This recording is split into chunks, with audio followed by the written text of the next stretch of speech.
Now, our final topic for today's show, for today's podcast. Again, if you guys are watching live, we appreciate you tuning in live. We'll be trying to bring out more of these. Be sure to like, favorite, subscribe, share, and clip for these videos. And let us know if you do. Share the clips with us so we can check out what you thought was the most interesting. We're going to be talking Guild Wars 2. Chris kind of stirred up a little bit of a honeypot, a bee pot, a little kick in the hornet's nest. You talk about the podcast appearance that you're on so we can plug that podcast. And so Jabber Unity is a shoutcaster for games like ESO and Guild Wars 2, and is an ArenaNet partner, meaning they have a creator program where they partner directly, consistently, long term with these creators, and have that outlet and have that exchange of communications directly with them, basically acting as an extension of kind of their marketing arm. So it gives it, they don't have control over those creators, so there's risks there, and that's why I think 14 and WoW, while they may have explored programs like this, have never moved forward, but they have a lot of different ways of saying things that are getting out in the space. A lot of people who are excited to share their game, that to say, hey, if we give you this information, can you share it with your community in your way of doing it? And he had me on with Rook, who also from Bird of Chess, who's on Aetherite Radio and cares a great deal about 14 as well, and also Xandri, who has done a lot of 14 content and is now spending a ton of time in Guild Wars 2. And so me and Xandri, that were there talking about our very different new player experiences. That's why I've always enjoyed time with Xandri, because we have a very similar history of games we played as far as a timeline goes, but we play them so differently that we have these very different experiences. So always neat to get her viewpoint, and we talked about that. And one of my frustrations for the game is that, you know, as I hear from the community, I'm not there, I'm still new, and so everything is new and shiny. I'm hearing, man, I wish that they could have these consistent expansions. I wish they could have more patch content. I wish they could update some of these modes more often. And the games that I see, when they do that well, what they seem to have in common is money. And now money is not a guarantee. Shadowlands just went through a huge gap. But when I look at money, I look at the fact that Guild Wars has a loyal fan base that supports it. It is free to get all the way to level cap. They're free, their core experience, their free trial, if you will. It's too big to be a trial. It's massive what you can do for free in that game. And then you just buy the current 2 expansions. Max MSRP is $30, regularly goes on sale. Then they have these like little DLCs. They've been giving them away for free lately. If you have to buy them, their max MSRP is $2.50. So like, incredibly affordable game for how much time you spend in an MMO. You could be 10,000 hours into that game and be out $40, like seriously, or less. And so that's something that's just wildly value proposition driven. And what that tells me is people are like, yeah, I love how I've only given him $40 after 10 years of playing the, 10,000 billion hours of playing the game. I wish they had more content. Okay. How long would it take somebody like Square Enix or World of Warcraft to get $40 from you or me? 3 months. That's it. Oh, well, what happens the next 3 months? We give them more money. Oh, well, what happens every other year? We give them more money for an expansion on top of a subscription. So like, it doesn't rely on them creating a cosmetic that I have to have. It doesn't rely on them creating, and so for me, they have a gem system where you purchase these gems in games. One of the things I like about subscriptions that I brought up is that I like that it's a dialogue with the creator where it's not, hey, I bought this because you came out with a cool incentive or you came out with a cool program. I bought this because every month I'm willing to give you money. And when I cancel that subscription, that sends a message. When I leave it active, that sends a message. It's a dialogue with my money. And so I like that as a way of voting with them and saying, hey, I'm willing to support you because I like what you're doing, not because of what shiny thing you put on the store. And then I also, for me, my wife and I, we try very hard not to spend frivolously, because once we start spending frivolously in 1 month, it tends to trickle into the next month, and it tends to become this growing portion of our budget that we don't have control over. So we tend to put things in buckets where we know exactly what that money is doing every single month and how much it is. And so for World of Warcraft and Final Fantasy to have their own bucket is something where we came to that decision and then we left it. And every month they're just baked in. And so remembering every month to buy gems, or 1 month buying something because they have a sale going on and then the next month not. And then my wife's like, well, what did you do? And I'm like, well, I wanted to support the game and they came out with this cool amount. It looks like a whale. Like, did we need that? I don't know. And so like, for me, mentally, I want there to be the ability to buy gems in their game. And the only thing I want different is I want next to it a button that says, hey, on the first of every month, do it again. Whether I've used the gems or not, just do it again. Because I'm not doing it for the gems. I appreciate that they give me something back. I'm doing it to support the game. And that would help me. And I'm sure 7 out of 10 players are like, no, I like it the way it is. But that other 2 are like, well, or 2 or 3, it's like, well, I would support the game, but because you're asking me to enter into a microtransaction model, which I don't do, I can't engage with you monetarily. And I want to, and I'm struggling with it. And the longer I struggle with it, the more time passes where you don't get my money. So when you brought this up, I know there was a lot of kickback. Like when you brought this up on the podcast, like Guild Wars people were like, no. And when we're talking about this, we're talking about an optional subscription, just a recurring purchase of gems, which they already sell. Right. And so I guess the counter argument, just to let you make the point, why not just block out and budget $15 worth of gems every month? I don't know. Why don't I floss every single day? Because I forget some days. Like, how come I ever don't change my oil on time? Because I have to take an active step to do it, whether I change my own oil or I take it to a shop. How come the inspection sticker on my car occasionally expires? Like, these are great questions. Are they hard? No. Do I want to do them? Yes. Do I think they're important? Absolutely. Do they get done? Not every time. Do I go to bed some nights and there's dirty dishes on the counter? Yeah. Do I forget to take the trash out on trash day sometimes? Yeah. You're making it into a chore to support you. And for me, that means that the path of least resistance is to not support you. And I want to, and you're trusting that me having this inner dialogue with me are going to fight out and you're going to win. And the person who pays the price is the game. The person who doesn't get my money is them. I was willing to give it. And then because I forgot 1 month, they now don't get it. They're the one that gets hurt. I have more money at the end of the month. Like I am rewarded for forgetting. Yeah. You're not punished at all. That mindset is interesting because it is that we talked with Benny from Comic Historian, who still subscribes to Final Fantasy XI. Like we've talked to some people, Limit Break Radio, like but he likes the game, he just leaves it on. Just leave it on. I might in case I ever want to play. I don't want to have to jump through the hoops of their It's a great game, whether I have time or not. Yeah, keep my money. And so when it comes down to the optional subscription, I look to default to Phantasy Star Online 2. They have an optional subscription in which that for them, it's being a MMORPG as some people have labeled it. The core aspect is that you get engaged with the market. Like there's a thing in that where we don't want you impacting the market. So if you want to sell, if you want to participate in it, then you need to be, a part of that optional sub, which I honestly think is rather fair, especially in a game that asks no money for me. But with Guild Wars being, a buy to play game, I actually agree with you. I would love to see that as an optional way of support that, just makes the game, I want to toss you money. Now I've tossed them gems.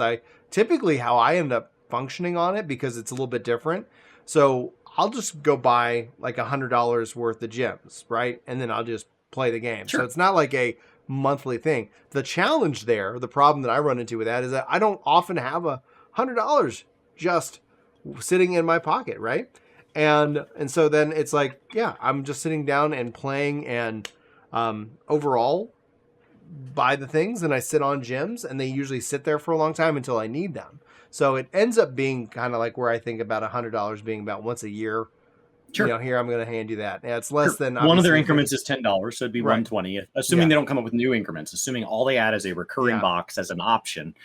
No extra rewards, nothing special, no beneficial treatment, just for people that prefer monthly budgets. $10 is one of their increments. You're looking at $120 a year. Now, we're having kind of live breaking news as Chad has delivered us a link talking about ArenaNet, and it looks like they delayed the End of Dragons release date. Let's go ahead and take this topic and take it into the news post, because I think that's going to be important. I should probably add this screen to share. Yeah, published today. So let's go ahead and see here. Add to stream. Let's, guys, breaking news here on the podcast. Thanks so much for hitting us with that link information. ArenaNet Studio Update July 2021. A brief preamble. I guess we'll start with the intro here.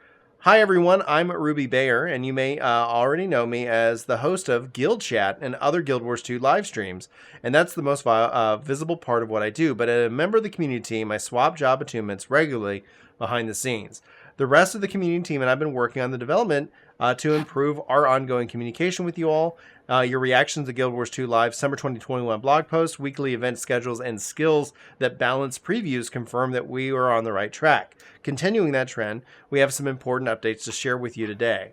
So, the preamble. Hey everyone, I'd like to introduce myself. I'm JT. I'm the lead Guild Wars franchise and ArenaNet. I've been the director of the studio for a little over 6 years, and ArenaNet is different. It's unlike any place that I've been a part of, and I'm honored to take part in this game and the team of the community. When I stepped into this role, I thought a lot about what I've done and what it's gone well, and it still needed to do. In retrospect, it took me back to the studio's earliest days. ArenaNet was founded with the goal of pursuing innovation by focusing on solving player problems first. Guild Wars and Guild Wars 2 are direct results of this pursuit.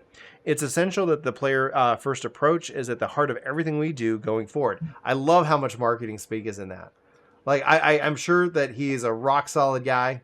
I love his game, and I think the team has done a bang up job. Now, I know that there's drama around this game, but I have not essentially been a part of that 100%. But no, that felt very marketing in regards.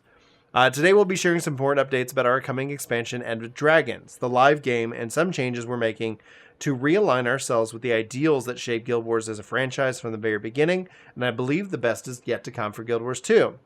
End of Dragons, as an expansion development, has progressed in the real world and with real world challenges over the past year and a half, and it changed the way we look, live, and work. It's become clear that we need more time to deliver our version for Cantha, and as a result, we're delaying the release of End of Dragons from late 2021 to early 2022. Late 2021, it was supposed to compete with Endwalker. You think End of Dragons? No, not directly, but in our time, in my time, I knew it was going to be later this year. Like, goodness gracious! So I didn't know when. I was thinking well, I was hoping like October. It doesn't feel like a delay yet because I still was thinking like 2022 because we hadn't really seen it. No, they're doing their big hype stuff that cuts off pushed all the way through the summer. Yeah, the summer of hype. We appreciate the patience as we take time to give the expansion the attention it deserves. I'm incredibly proud of the work the team has done. Don't forget to tune in July 27th for the Guild Wars End of Dragons first look live stream. So that's still going to be on board. Good deal. Familiar face returns. A large part of my job is planning the future, and we've got some big plans in store for Guild Wars 2. And ambitious plans require ambitious leaders. I knew we needed a partner to help us share the load in order for us to achieve our long-term goals and deliver the game experiences you deserve. I needed someone who immediately understood the franchise and, most importantly, our players. So I'm thrilled to announce former Guild Wars 2 director Colin Johansson has returned to ArenaNet to help co-lead the studio with me. All aboard. Take it away, Colin. Hello, Guild Wars 2 community. Colin here, in the being voiced by Brian, while Chris eats his lunch. I'm incredibly excited to be returning to ArenaNet. When I decided to leave the studio in 2016, it was one of the hardest decisions I made in my career. I've spent over 11 years working on the Guild Wars franchise as the game designer and game director. One of the first projects I ever worked on in ArenaNet was building a quest where you help a little girl named Gwen and her lost flute. And the last project was leading the team through the pre-production for Guild Wars 2 Path of Fire expansion. Guild Wars in this community and the team at ArenaNet hold a deep place in my heart, and returning feels like coming home for me. This kind of feels like, what was it when what's-his-face came back to BioWare for a little short stint? It was like, yeah, he's going to fix everything. Well, I hope so. So when JT reached out about the opportunity to help, go ahead. If the community liked Colin, right? You and I haven't been a member, but people in chat are saying Colin's great. So if the community liked Colin, if a portion of the community, there is an image shift, and if you need additional resources anyway, and you have somebody that's already knowledgeable and probably has continued playing the game, many of these people when they leave and they really care for a game, I know many WoW devs. I know WoW devs who were laid off and felt controversial about the fact that they still enjoyed the game and wanted to keep playing it, even though they were literally just laid off by the company that works on it. And so when you talk about bringing somebody back, that's a really logical choice if you feel that aspects of what the game needs to fix are things that it has done well in the past. That's great news. And the players aren't being asked to trust somebody who's currently on the team to change direction somehow because of a promotion, and not being asked to trust a new face when they're like, hey, what I want isn't something new. What I want is to get back to the game that I loved even more than I love it right now. Even if I like it right now, there was a time before and I want to get that back. Yeah, chat's saying that Colin's back, and that's really good news. So it's good to have that context. Chat, Great. I appreciate that. When JT reached out about this opportunity to help lead the studio with them, we spent a lot of time talking Guild Wars, its future, and our interest in driving a renewed focus in on the players. Bringing the player perspective into our development process is a huge part of what made Guild Wars a successful franchise from the beginning. Before we launched Guild Wars in 2, we opened up to the public testing to gather your feedback and make improvements. Now, after they went live, we evaluated your feedback and your actions in the game, and we used that data to make better experiences for our community, and we wanted to keep improving on this arena in the future.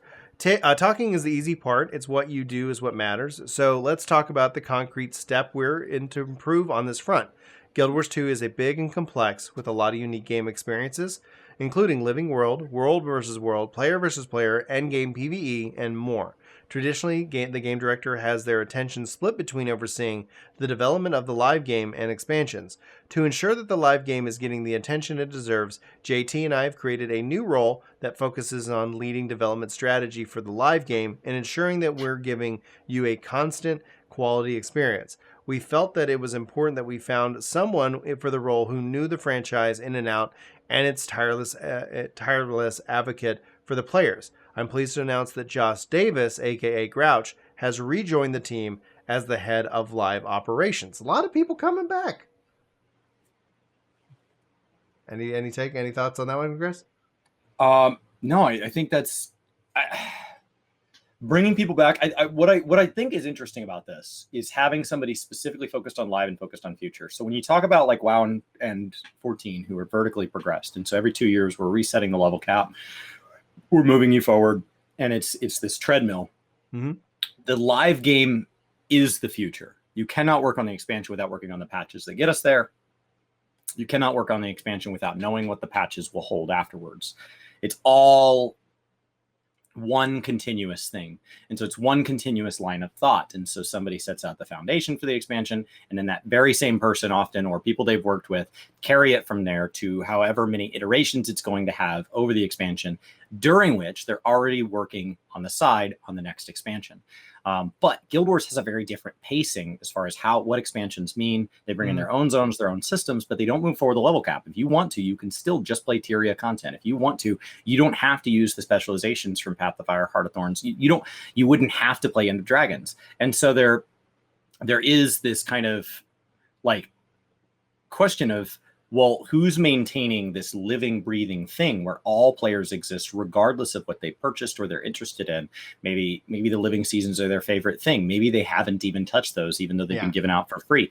And so like as a living, breathing thing, that does seem like more so than the games that you and I traditionally talk about, that does seem like it would be almost its own task, closely tied with people who are saying, okay, now, what do you feel is missing? I'm going to go build that. But the game is moving on. And no matter how long it takes me, whether the expansion delays to 2022, 2025, 2050, it doesn't matter. This game actually will continue to live. And even once that does get here, this game will continue to live. It doesn't erase it in the same way that 14 and WoW say like, and now that's legacy content. Now that means less with very few exceptions. Yeah. It doesn't do that in Guild Wars. There are still things, I mean, yeah, like jump puzzles with mounts kind of change, but there are exceptions. But honestly, like going and doing world completion is still a task. Mm-hmm. So for my limited time in the game, it's interesting to think about this game as a contrast to WoW and 14. And this seems even more like a contrast to WoW and 14. I couldn't said it better myself. I love the title of this next section. Do it live. All right, we're doing it live. Hi, it's Josh, aka Grouch Davis, reporting for duty. Bridging the gap between players and developers is a passion of mine. It's part of why and how I got into the industry to begin with. When JT and Colin asked me if I'd be interested in rejoining the studio to help recenter our development efforts on players, I couldn't possibly say no. I'm stoked as a partner, and there's some number probably attached. Like, yeah. I couldn't possibly say no. I hope there was some like, and here's what I need. Yeah. I'm stoked to be a partner in such a talented team of developers to write the next chapter. Yeah, no vacation. $1 a year. Can't say no.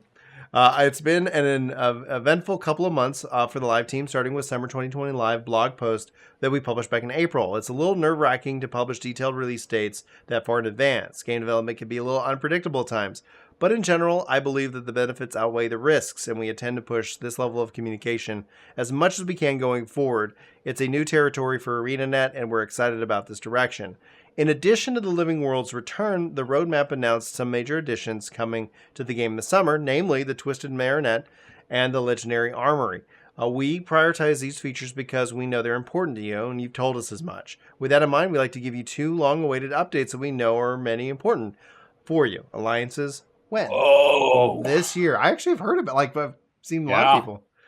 World Restructuring, also known as Alliances, is a feature that aims to deliver more balanced World v. World experiences by dynamically creating matching up using World v. World designated guilds, alliances, a player-made collection of guilds, the active World v. World players as inputs, and this is in comparison to the current system that relies on the world and world linking. The system will give us a more flexibility and granularity when creating new matches and help address natural fluctuations in population over time. It will also give players more agency to choose who they want to play with on an ongoing basis. Which is part of my concern. So it will allow you to play with people that are on different worlds, even for World v. World, because you just have to be part of the guild. My concern is that in World of Warcraft, you have that agency and you end up with horde-based servers and alliance-based servers because it turns out people like winning.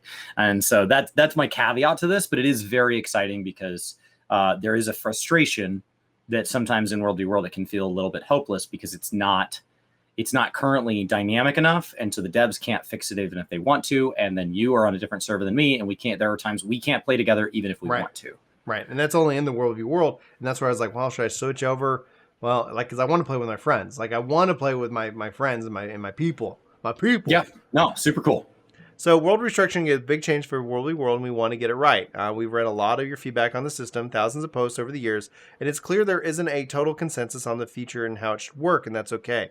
The big fundamental change to how the mode works is that it can be daunting. In the past, we've sometimes made the mistake of releasing a final version of a feature and finding that it didn't quite meet your expectations, meaning that we wasted time and resources. To avoid this, we're going to do things a little differently this time around, make sure that you can voice and you can help us inform the development of World Restructuring. The restructuring features will be released in multiple phase beta. That means that we'll release part of the World Restructuring system, test it with you in the live game, gather your feedback, and then iterate on it for future releases. The feature components will be functional, but not fully polished, meaning we can more easily react to your feedback without having to rewrite a bunch of code. Once we've worked with you and locked down the design and implementation, we'll polish it up, take it out of beta, and we'll bring it back in August to share an overview of how World Restructuring works and the timing of the first live beta events. So our communication regarding this feature over the last few years missed the mark. In the past, development priorities shifted away from World v. World, and unfortunately, both World Restructuring and our players suffered as a result. Our new leadership team views WVW as a cornerstone mode for Guild Wars 2 and will be focused on ours going forward. Whew, that's massive. So, yeah, it's a nice blend between like a WoW PTR model and a Final Fantasy XIV non-PTR model, where you're forced to do it live. You're forced for this feedback. And so sometimes we see 14 can adjust, like the Ishgard restoration, where there was an issue with the way it was rolled out, and they had a plan B ready and able to hot fix because they said, hey, we weren't sure if this was right, and they immediately flipped the way World Visit integrated with that system. And other times you see them go, more like Eureka Pagos, where they're like, yeah, that's going to take us a minute because we didn't know that you wouldn't like it. Yeah. And so we need to adjust. And then on the other side, WoW has these PTRs, and then they get this immense amount of feedback, and they're expected to act on it. They're expected to act in a timely manner. And when they don't, that feels disrespectful. And when they do, it feels like, well, do you even know what you're doing? And so and you're spoiling the content. Now I know what's coming. And so like there is this back and forth. And so saying, hey, how about I just check in with you on these points? We go back and do our jobs and then come back and say, hey, what are you thinking of this? Let me listen to the room, gather not only what you're saying, but what you're meaning. And then let me go back and see if there's some tweaks as we kind of bounce back and forth and get closer and closer to being on target. Yeah. And Too Salty, thanks so much for that support here of the podcast. I appreciate that. Client performance optimization, and it looks like that's going to be we're almost done with the post.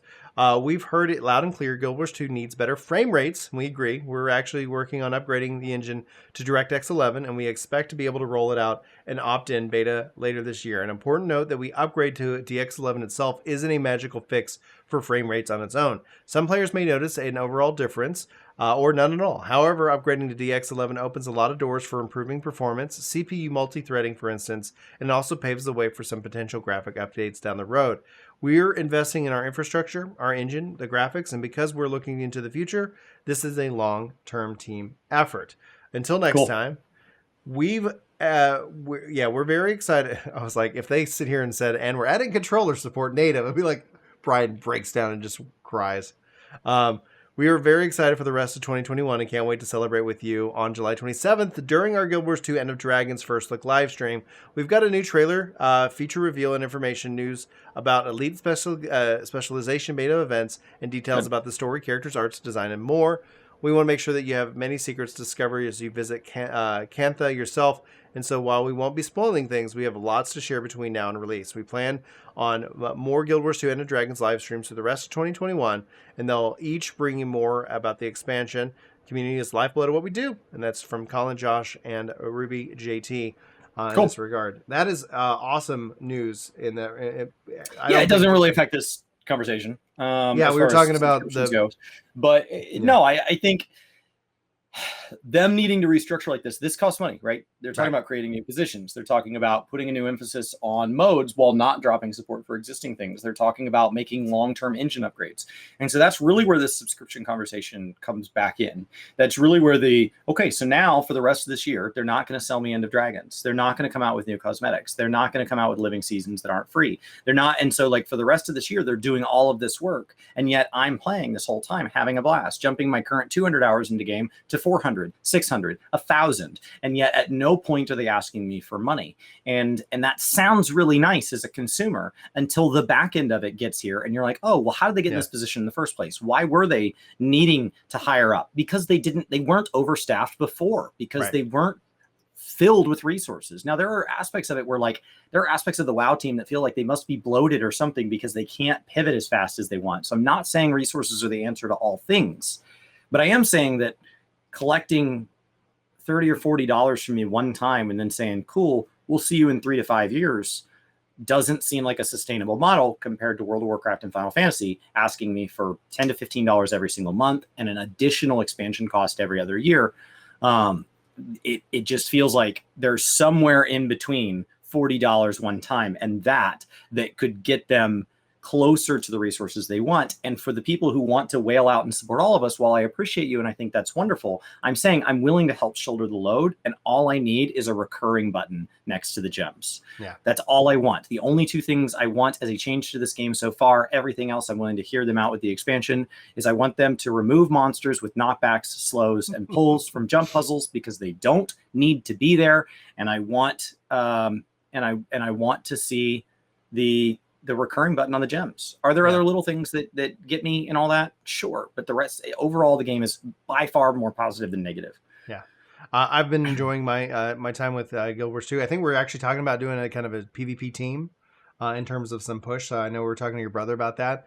At the end of the day, I will still advocate for native controller support. So the fact that the game's coming to Steam, that gives me hope. I do love playing with the Tartarus, but I think having the ability to just kind of pick up and play ends up being why I default to 14, hands down. Like, it just, all right, I'm gonna sit back and have that experience. But as far as it goes, go ahead. Yeah, go ahead. I'm being told by chat that it took them 2 years to recover from layoffs after an NC soft restructuring.